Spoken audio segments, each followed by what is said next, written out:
morning, students. Myself, Dr. Atul Sharma. I'm your faculty for prevention and rehabilitation. Uh, Today is our week 2 and lecture 3. Today we will, till now, we have discussed about the role of medical examination, types of medical examination, and the warming up, the significance of warm up, and what are the benefits of warming up, the science behind the warm up sessions. Details you can about the warm up and how to make program of warming up will be in the strength and conditioning portion of this course.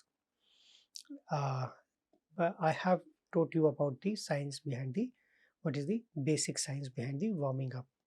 Now we are going to another portion of the warm up is flexibility. What is flexibility and the various component or types of flexibility? Flexibility is the measure of range of motion of any joint. Like a person who is able to extend his hand completely uh, up to 180 degree at the elbow level, its hand is fully flexible. If we put a little bit pressure more, then a little bit of hyperextension will be there up to 3 degree to 5 degree. If there is more than that, it's a hyperflexibility. It might be injurious for his health, or a person who is not able to open his elbow completely up to 180 degree. It's his flexibility or is restricted, and he might be prone for some kind of or some sort of injuries. So flexibility is the measure of range of motion of the joints, and by using these exercises, a little bit of flexibility of an individual is increased, and it depends on the type of joint and the various parts of the that we will discuss during this today's lecture.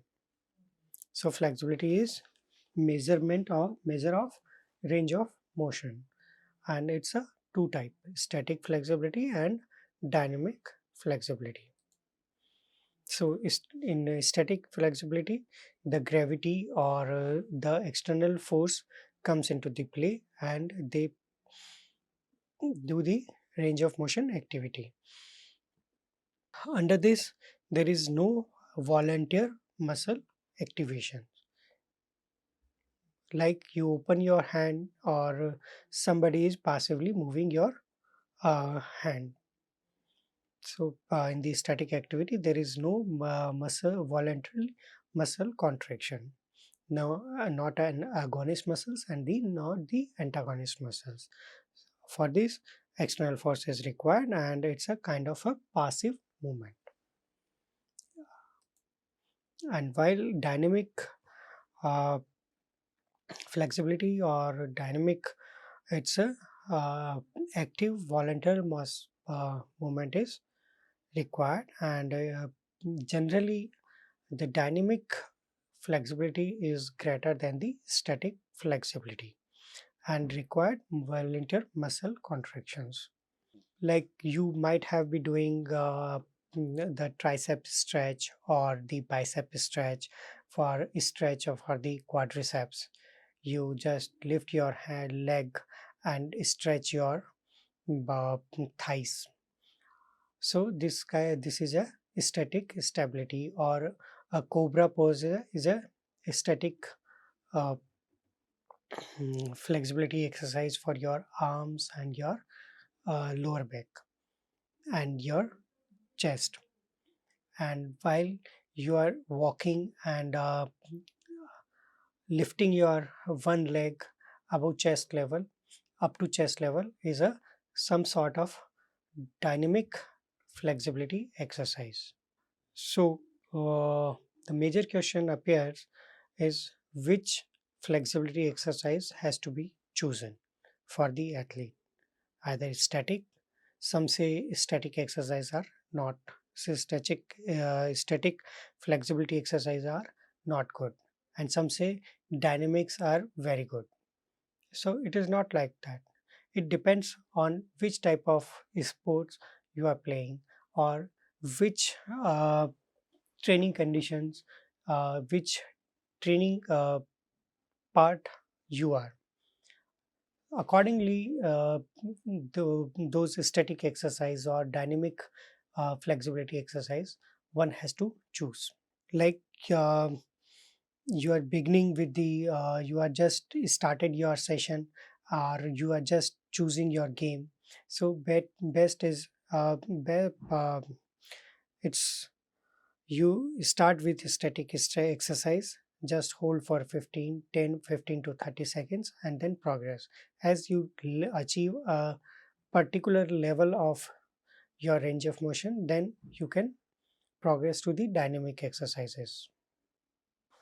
So there are various factors which affects the flexibility of the body. Age, as you uh, grow older, your flexibility reduces. Male or female, female are more flexible than the male. So it depends on your the gender also. Joint structures, uh, major joints, or as like shoulder joint has a major full range of motion is more, their flexibility is more. And while your wrist joint or your knee joint or your hip joint or your elbow joint has a restricted flexibilities. So and then the muscle mass, if the you have a bulky muscles or you are doing the bodybuilding, then your flexibility might be compromised. So in the resistance training also affect the flexibility of the that particular joint. Like you have seen so many bodybuilders, they are not able to fully extend their elbows, just because they are doing uh, flexion exercises are more rather than doing the extensor exercises also. So their elbow is always in the little bit of flexion and the activity level. If you are doing regular activity, your flexibility will be more. And if you have just started, your flexibility is low, or you are occasionally doing some sort of exercise, or you are not doing exercises, so your flexibility will be very less. So all these factors affects your the flexibility. Apart from this, your genetics also play a part. Few persons are hyper flexible from the beginning only.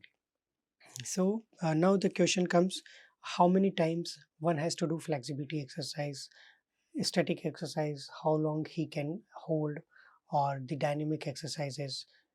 So depends on the various factor which I have just mentioned, like age, sex, the types of your exercise, your level of activity, the frequency depends.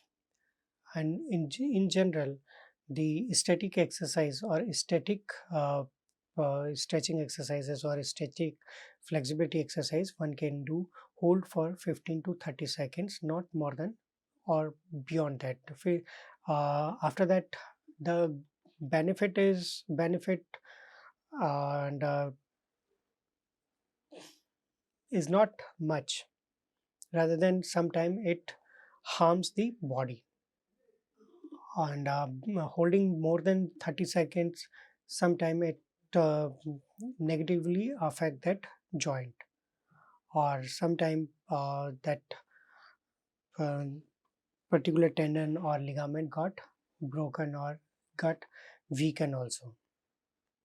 So these are the flexibility exercises, their significance, and the uh, intensity.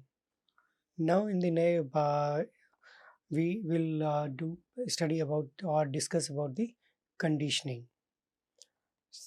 What is strength and conditioning, or the body or the conditioning?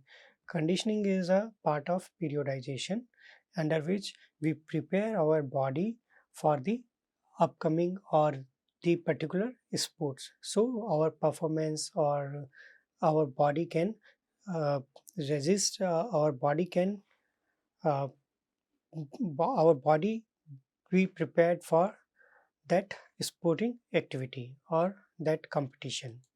As we are aware, every aspect of sports is completely scientifically designed, and this phase of periodization prepare athlete to prepare for upcoming seasons. During this phase, he trained different aspects of sports like endurance, speed, strength, agility, flexibility. So, uh, all these aspects is a part of conditioning event. So we have discussed about the flexibility, what is flexibility, how many types of flexibility, and what is the benefit of flexibility, and the conditioning, and what is the significance of conditioning, and it's a part of your periodization cycle only.